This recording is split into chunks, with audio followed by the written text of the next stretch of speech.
नमस्कार. वसंत पंचमी किंवा नवरात्रीतील चैत्र नवरात्रीतील पंचमी किंवा कोणत्याही महिन्यातील येणारी पंचमी, मग ती शुक्ल पक्षातील पंचमी असू देत किंवा कृष्ण पक्षातील पंचमी असू देत, या पंचमीच्या दिवशी जर तुम्ही तुमच्या मुलांच्या अभ्यासासाठी आणि बुद्धिमत्तेसाठी जर या स्तोत्राचं पठण केलं तर तुम्हाला हा अनुभव येईल की तुमच्या मुलांच्या बुद्धिमत्तेमध्ये वाढ होते. प्रगती पुस्तक त्यांचा प्रगतीमध्ये होणारी वाढ ही तुम्ही स्वतः अनुभवाल.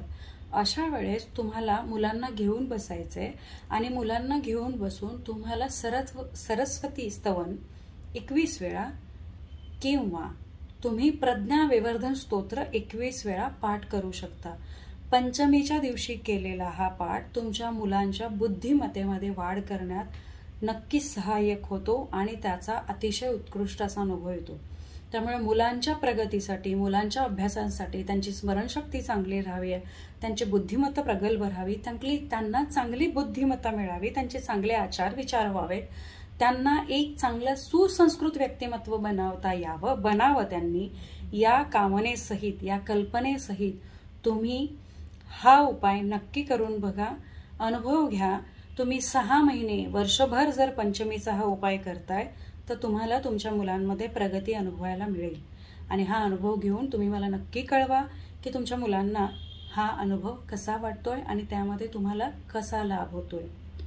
मुलांना दररोज एकदा तरी सरस्वती स्तवन या कुंदेंदु तुषारहार धवला किंवा प्रज्ञा विवर्धन स्तोत्र एकदा पाठ नक्की करून घ्या. तुम्हीही त्यांच्याबरोबर करून घ्या, जेणेकरून लाभ होईल.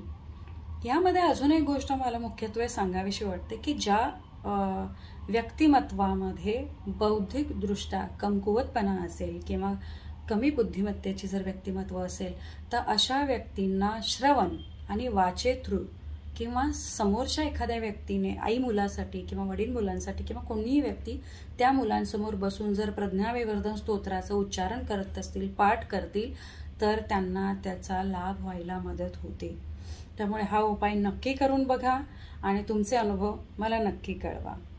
शुभम भवन्तु.